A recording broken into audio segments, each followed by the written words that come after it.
Bonjour et bienvenue dans le premier épisode d'OMG Décodons les biotech, le podcast de l'association InfoGM.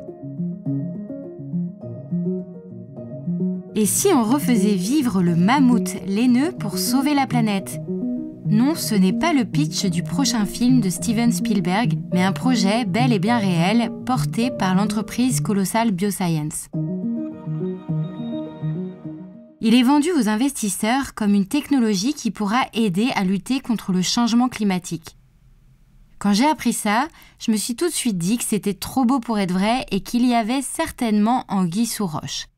Est-on vraiment capable aujourd'hui de refaire vivre un mammouth, un véritable mammouth ? Et en quoi ce mammifère disparu il y a plus de 4000 ans permettra-t-il de lutter contre le changement climatique ? Et enfin, qui sont ces investisseurs et quels sont leurs réels intérêts ? C'est ce que nous allons découvrir ensemble dans cet épisode du podcast OMG Décodons les biotech.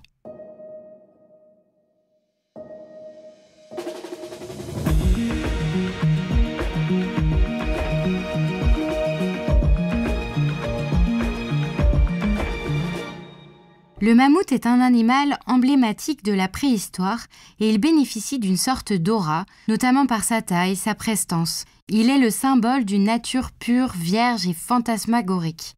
Forcément, le projet de le faire revivre ne peut qu'enthousiasmer petits et grands. Et si on ajoute à cela que le mammouth laineux est présenté comme un allié de poids dans la lutte contre le dérèglement climatique, on a tous les ingrédients pour susciter l'adhésion à une aventure excitante. Quel lien entre mammouth et climat, me direz-vous ? Eh bien, le mammouth vivait principalement en Sibérie. La Sibérie est en partie recouverte par un sol gelé sur plusieurs dizaines de mètres d'épaisseur. C'est ce qu'on appelle le permafrost ou pergélisol. Or, ce dernier fond avec l'augmentation des températures terrestres. Cela libère d'importantes quantités de gaz à effet de serre. L'idée est donc de refroidir l'écosystème sibérien.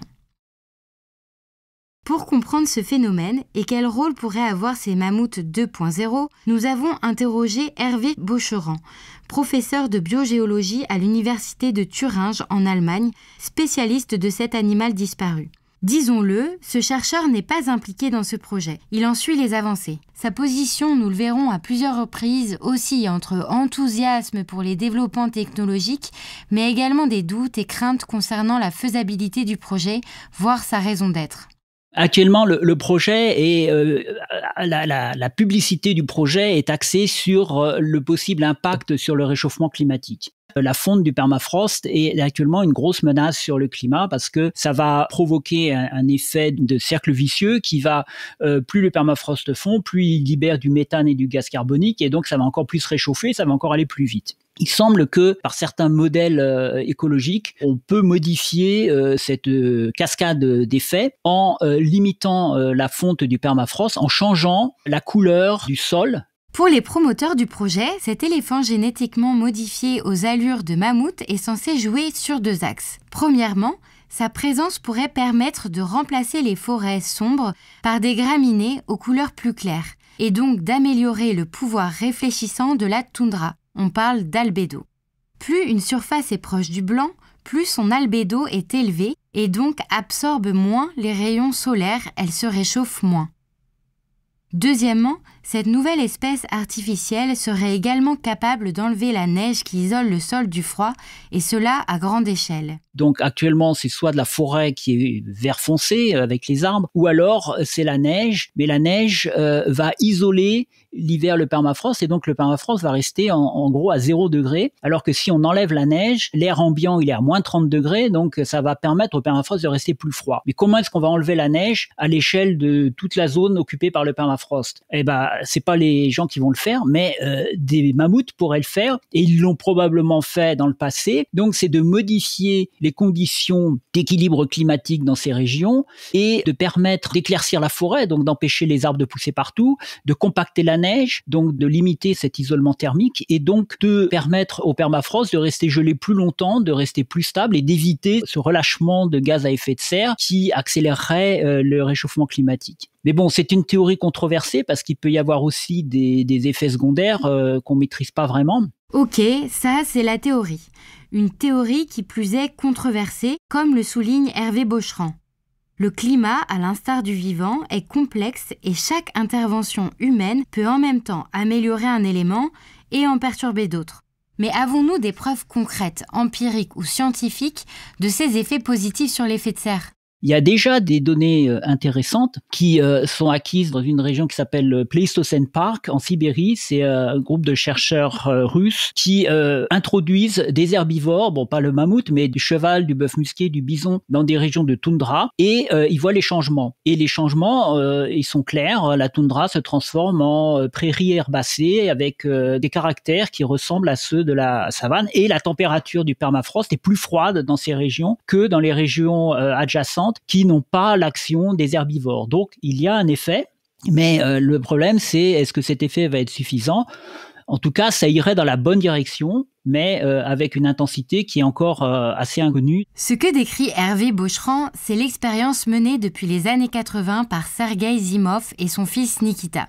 Dans un article publié en 2012 dans Quaternary Science Reviews, Sergei Zimov annonce que dans son parc, la température hivernale de la surface du sol sur ce site est de 15 à 20 degrés plus froide que pour les prairies sans pâturage. Ce travail est corroboré par celui des chercheurs de l'Institut finlandais de météorologie. Ils ont rassemblé les informations sur une période de 16 ans. Ils ont observé qu'en Laponie, les taux de végétation diminuent lorsque le pâturage des rennes croît. En effet, l'alimentation et la marche des rennes réduisent la végétation. Mais alors, si des espèces vivantes aujourd'hui peuvent faire ce travail, pourquoi chercher à faire revivre des mammouths ? On pourrait penser que si des herbivores qui existent déjà sont capables de provoquer cet effet, on n'a peut-être pas besoin du mammouth, mais pour avoir un effet suffisamment important et basé sur le fait que dans le passé, les mammouths étaient une espèce clé pour cet écosystème de la steppe à mammouth, il semble quand même intéressant de pouvoir intégrer un composant tel que le mammouth ou quelque chose qui fonctionne comme le mammouth pour obtenir un résultat à l'échelle espérée. Ce que je comprends, c'est que l'idée d'introduire des mammifères a un impact sur le changement climatique. Tenter de faire revivre le mammouth et de le réintroduire n'est pas en soi un projet absurde. Il y a une certaine logique. Ok, soit. Une certaine logique qu'on pourrait qualifier de mécanique, sans doute un peu simpliste. Mais surtout, ce mammouth 2.0 n'est pas encore né. Où en est-on ? Comment Colossal Bioscience va s'y prendre pour ressusciter le mastodonte ? Pour faire revivre le mammouth, il y a deux recettes, le clonage et les modifications génétiques d'une espèce proche de l'espèce éteinte. Le clonage ne peut pas s'adapter au mammouth parce que les cellules que l'on peut obtenir des carcasses les mieux conservées sont déjà dégradées et donc ne conviennent pas pour le clonage. On peut utiliser des cellules d'éléphant d'Asie, l'espèce la plus proche du mammouth, pour changer des gènes qui sont responsables pour les caractères spécifiques de l'adaptation au froid du mammouth, comme ceux qui commandent la fourrure ou les cellules graisseuses qui sont sous la peau. Et donc, on n'obtient pas à la fin un mammouth, un vrai mammouth, on obtient un éléphant génétiquement modifié, mais qui aura des caractères qui permettront à ces individus d'occuper la niche écologique du mammouth, qui est l'espèce éteinte.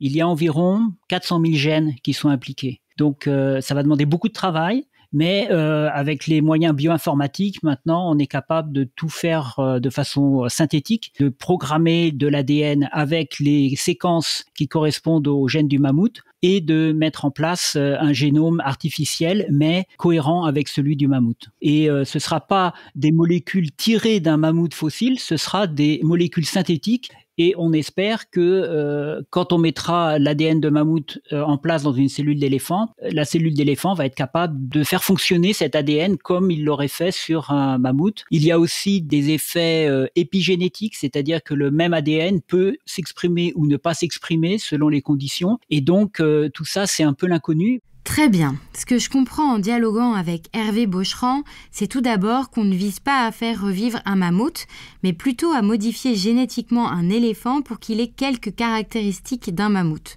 Il nous dit que le projet avance, que certaines connaissances s'affinent, que le séquençage du génome du mammouth a été réalisé. Hervé Bocheran évoque également la création chez l'éléphant de cellules souches pluripotentes induites, dites cellules souches iPS. étape indispensable à la création d'un embryon. En mars 2024, l'entreprise Colossal Bioscience a en effet publié un projet d'article sur la mise au point de cellules iPS. Mais cet article n'a pas été encore validé par d'autres scientifiques et certains sont sceptiques. Ils attendent des preuves qui démontrent que ces lignées de cellules souches iPS se développent de manière stable et peuvent réellement être transformées en différents types de tissus. Mais il reste un certain nombre d'inconnus au niveau génétique. Hervé Bocheran dit qu'ils espèrent et reconnaît que l'ADN synthétique peut ou pas s'exprimer correctement. En effet, la génétique n'est pas un simple jeu de Lego et à chaque étape d'un processus de modification génétique, des effets non intentionnels peuvent apparaître. Cela est dû à des méconnaissances comme par exemple celle des séquences régulatrices. 80% d'un génome est encore qualifié d'ADN poubelle, mais on s'aperçoit petit à petit qu'il joue un rôle fondamental dans l'expression des gènes. Cette première phase technique est donc loin d'être acquise. Mais imaginons tout de même, pour l'exercice théorique, que les manipulations génétiques soient faisables. La prochaine question est de savoir quel animal pourra mettre au monde cet hybride. Il manque encore des choses, c'est clair, et des choses très importantes. Par exemple, pour faire un embryon et un fœtus et un bébé éléphant mammouth, le premier projet, c'était de prendre une mère porteuse éléphant. Mais comme l'éléphant d'Asie est quand même une espèce aussi menacée, on ne veut pas rendre encore plus menacée une espèce pour essayer d'en résurrecter une autre. Donc l'idée maintenant, c'est de faire un utérus artificiel, qui n'existe pas pour l'instant. Les limites de ce projet ne sont pas que biologiques, nous dit-il encore. Elles sont aussi d'ordre social et environnemental. On sait que tous les éléphants aujourd'hui, et on a des preuves que les espèces éteintes étaient dans le même cas, sont des animaux extrêmement sociaux qui vivent en groupe. Les jeunes ont besoin de faire un apprentissage de plusieurs années pour s'intégrer dans le groupe, pour trouver leurs ressources, pour survivre. Et là, dans le cas présent, qui va expliquer aux bébés mammouths nouveaux ce qu'ils doivent faire, comment ils doivent se nourrir, etc. Donc là aussi, il y a un gros défi qu'il va falloir relever. Dernier problème de taille, la nourriture. Un autre problème qui va se poser, c'est que pour la digestion de plantes qui ne sont pas les plantes que mangent les éléphants d'Asie, il va falloir un microbiome digestif adapté. Et dans la nature, les éléphants, les bébés éléphants, ils mangent dans les crottes, dans la bouse des éléphants adultes pour récupérer ces microbes. Mais là, est-ce qu'on va pouvoir récupérer les microbes? Peut-être, parce qu'il y a de la bouse fossile de mammouth, donc on va peut-être pouvoir sélectionner le microbiome. Mais bon, tout ça, c'est des points d'interrogation. La toundra sibérienne est différente de l'environnement dans lequel vivait le mammouth. Actuellement, c'est un milieu très peu productif dont la végétation principale, c'est des mousses, des lichens, quelques buissons, et c'est pas avec ça que le mammouth va pouvoir survivre.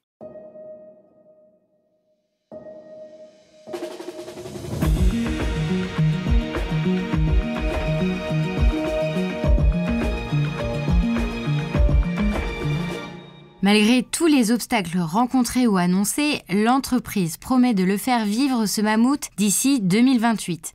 Et on comprend bien que ce calendrier n'est pas tenable.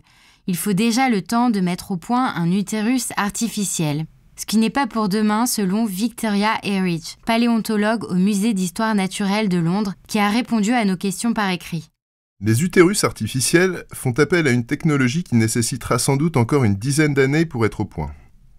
Actuellement, un utérus artificiel ne permet la gestation de fœtus d'agneau qu'à partir du point de viabilité, équivalent à 22-24 semaines chez l'homme.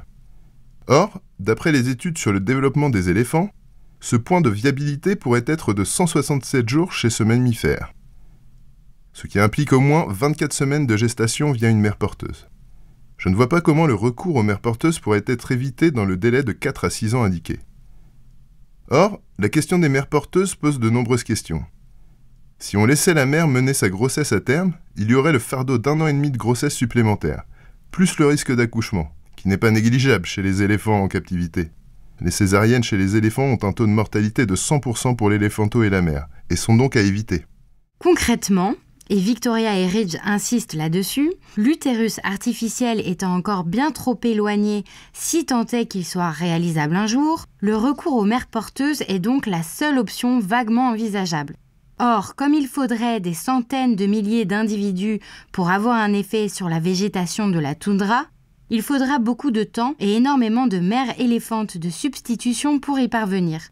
Et si l'éléphant mammouth naît en 2028, ce qui est plus qu'improbable, il ne sera en âge de se reproduire que 14 ans plus tard. Hervé Bocheran le reconnaît également. Pour avoir un troupeau de mammouths opérationnel, il va falloir pas mal de temps, 10, 15, 50 ans. À ce niveau de l'enquête, on s'aperçoit déjà que de nombreuses inconnues, méconnaissances, difficultés sont encore à résoudre. Les chercheurs interrogés sont aussi globalement sceptiques sur la capacité de Colossal Bioscience à tenir des délais qui permettent de baisser les émissions de gaz à effet de serre à temps pour limiter le réchauffement climatique. Cet éléphant génétiquement modifié ne semble décidément pas une option très pertinente dans la lutte contre le changement climatique.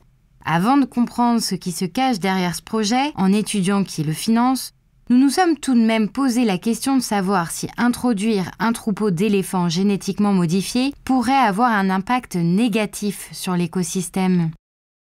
Hervé Bocheran nous explique que certains cas de réintroduction d'espèces dans leur environnement, comme le loup à Yellowstone aux États-Unis ou des tortues dans certaines îles, ont permis à l'écosystème de se rééquilibrer. Cependant, il reste là encore prudent. La réintroduction d'espèces, c'est un exercice potentiellement dangereux. On a vu dans l'histoire tout un tas d'exemples où ça s'est mal passé et où l'écosystème s'est écroulé en fait. De même, Jacques Tassin, écologue au CIRAD, nous précisait par email. Les introductions de grands herbivores dans l'histoire récente montrent qu'elles ne sont jamais sans incidence sur les écosystèmes. Le moment actuel n'est sans doute pas le plus opportun pour courir le risque de cette réintroduction. À un moment où tous les écosystèmes mondiaux sont déjà en cours de recomposition et ont beaucoup à faire pour se réajuster au nouveau contexte climatique. Donc même s'il voyait le jour, ce projet est risqué pour les écosystèmes. Il est d'ailleurs décrié aussi par les ONG environnementales, à l'instar de France Nature Environnement. Nous avons interrogé Dominique Pi, en charge de la biodiversité sauvage dans cette association. Pour elle, la 6e extinction de masse est causée par l'humain et il faudrait d'abord agir pour éviter que les espèces ne disparaissent. Mais ce qu'on peut se constater aussi et surtout, c'est que dans le même temps que ce projet a été créé et avance, on manque cruellement de financement pour sauvegarder la biodiversité. Donc il y a quelque part un paradoxe, c'est-à-dire qu'on laisse disparaître des espèces, dont en particulier l'éléphant d'Asie, qui va être utilisé pour ce projet, puisque ça sera un hybride de mammouth et d'éléphant. Cet éléphant d'Asie, il est actuellement menacé, il est sur la liste rouge de l'UICN, donc c'est un mammifère qui est considéré comme en voie d'extinction. On manque de financement pour le sauver, mais que ça nous détourne des priorités qui seraient plutôt de sauvegarder les espèces qui sont encore présentes actuellement sur la planète et qui sont gravement menacées. Dominique Pi insiste, elle aussi, sur les délais de ce projet et l'urgence d'agir, et sur les moyens d'agir. Le projet de recréation, réintroduction des mammouths, ça prendrait, dans le meilleur des cas, et si ça marche, plusieurs années, voire plusieurs décennies. Or, en ce qui concerne le climat, nous n'avons pas le temps. C'est dans les années qui viennent qu'il est important de réduire drastiquement nos émissions. Et donc, on ne peut pas faire reposer nos espoirs sur ce type de projet. Il serait bien sûr largement préférable de commencer par éviter de nuire, par réduire nos émissions, par réduire notre impact sur la biodiversité, de freiner la 6e extinction qui est en cours. Parce que là, on pourrait trouver assez facilement, si on en avait la volonté, des moyens de le faire, alors que vouloir s'aventurer à réparer, à contrôler des choses, c'est toujours quelque chose qui est extrêmement hasardeux, qu'on ne maîtrise pas et dont on ne connaît pas les conséquences. Ce projet, pour Dominique Pi et France Nature Environnement, a quelque chose qui en soi lui donne une aura et participe de l'idée que l'être humain est tout-puissant. C'est un projet ambitieux sur le plan technologique, mais il est aussi prétentieux.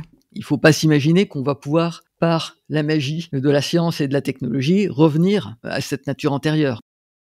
Derrière ces projets de déextinction, il y a quelque part un fantasme de toute puissance, l'idée que l'humain va être capable de recréer quelque chose qui a disparu. C'est aussi un fantasme de contrôle, l'idée qu'on va contrôler la machine climatique. Alors tout ça, c'est quand même une vision extrêmement réductrice, extrêmement mécaniste de la planète, des systèmes physiques, des systèmes biologiques. En réalité, on ne contrôle rien de tout cela. On agit dessus, certes, mais on ne connaît pas la moitié du quart des conséquences de nos actes. Donc il faudrait plutôt admettre qu'on ne sait pas tout.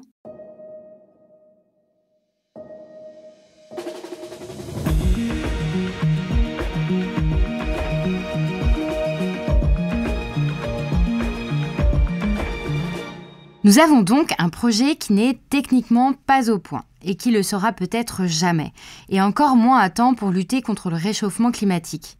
Un projet qui nécessite beaucoup d'argent et aux conséquences potentiellement néfastes pour l'environnement. Un projet qui détourne l'argent de la lutte contre la 6e extinction des espèces. Alors pourquoi ? Quelle est la vraie raison de ce projet ? Qui le porte ? Qui le finance ? Ce projet a été porté initialement par une ONG, Revive and Restore, qui est, je cite, une organisation de conservation de la faune et de la flore sauvage qui promeut l'intégration des biotechnologies dans les pratiques de conservation standards. Revive and Restore est membre de l'Union internationale pour la conservation de la nature, l'UICN. Rappelons qu'en 2019, un groupe d'experts de l'UICN avait publié un rapport qui faisait clairement la promotion du forçage génétique.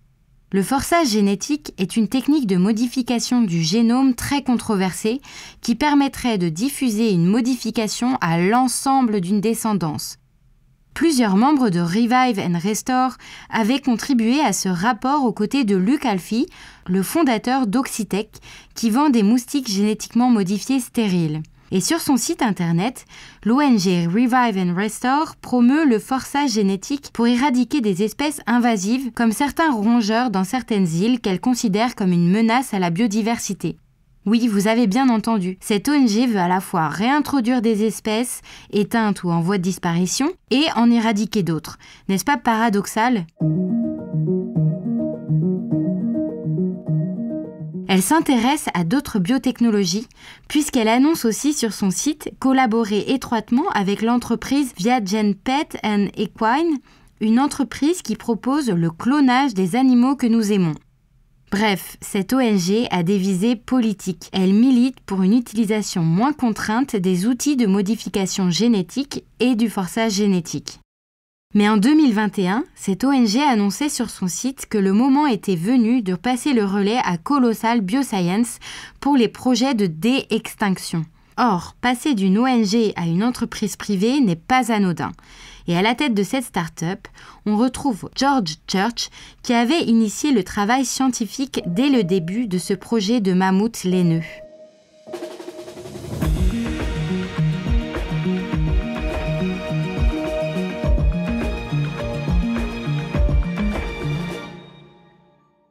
Arrêtons-nous un instant sur ce personnage pour comprendre le monde intellectuel et économique de ce projet. George Church est un personnage aux multiples facettes. Il travaille sur l'ADN depuis les années 70.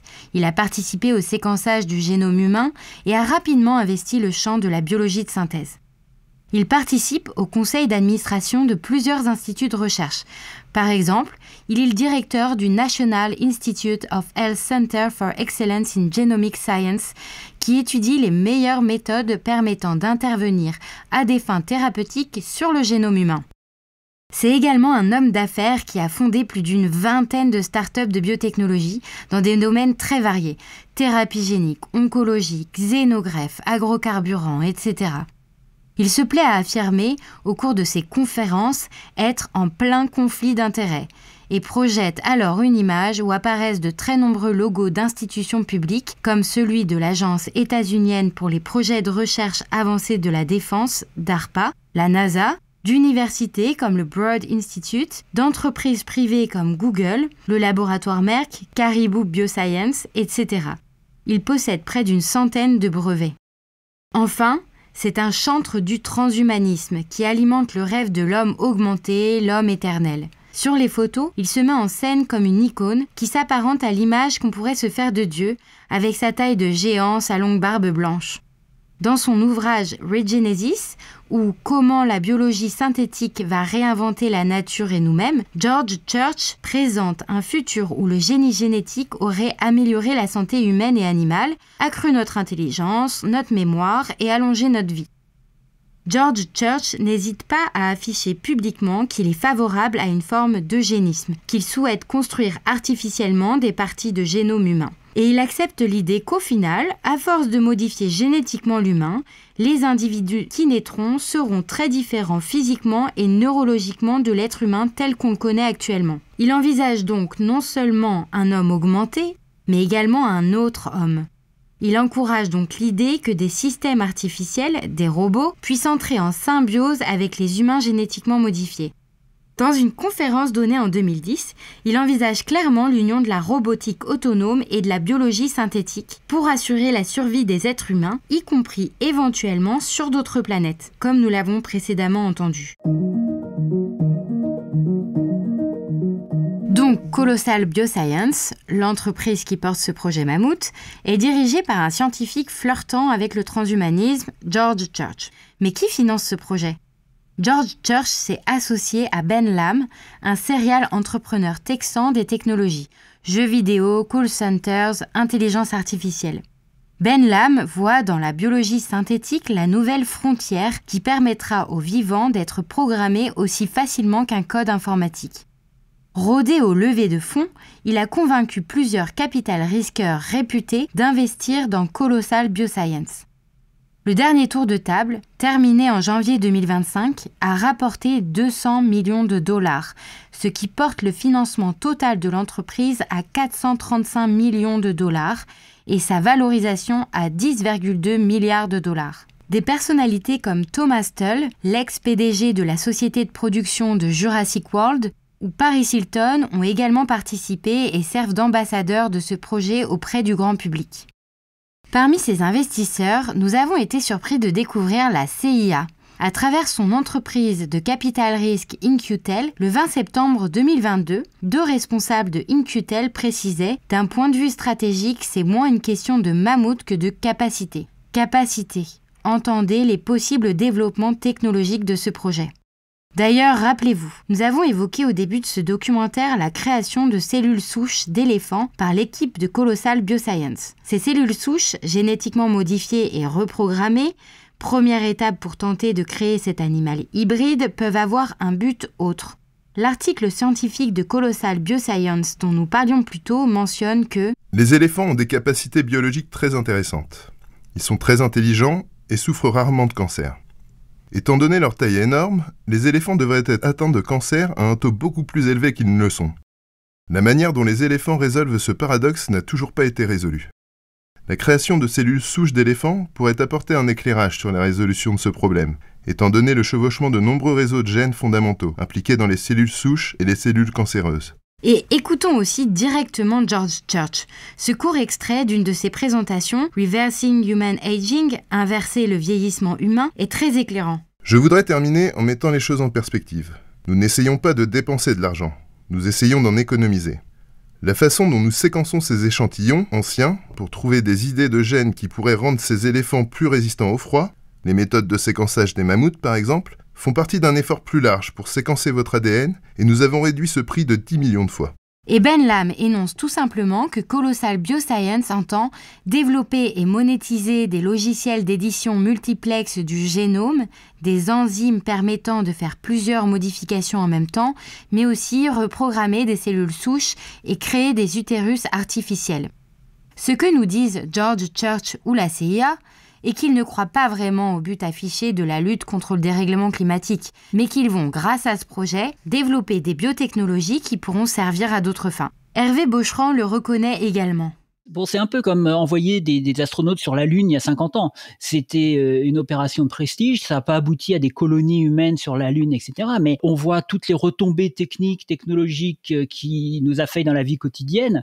Donc l'intérêt financier de soutenir ce projet, qui coûte quand même très très cher, à court terme, c'est toutes les retombées biotechnologiques. Parce que ça peut être mis au point avec beaucoup de publicité, dans un contexte très compétitif, mais qui permet aussi de résoudre un certain nombre de problèmes et d'apporter des nouvelles techniques qui seront ensuite mises en place pour des vaccins, pour des traitements, etc. Et ça va rapporter beaucoup d'argent, beaucoup plus que ce qui a été investi. Il y a 4 ans, la société Colossal Biosciences a été fondée avec 15 millions de dollars. Maintenant, elle est cotée en bourse à 1,5 milliard de dollars. Donc, on voit l'explosion financière potentielle de ce projet et donc c'est ça qui attire les financiers.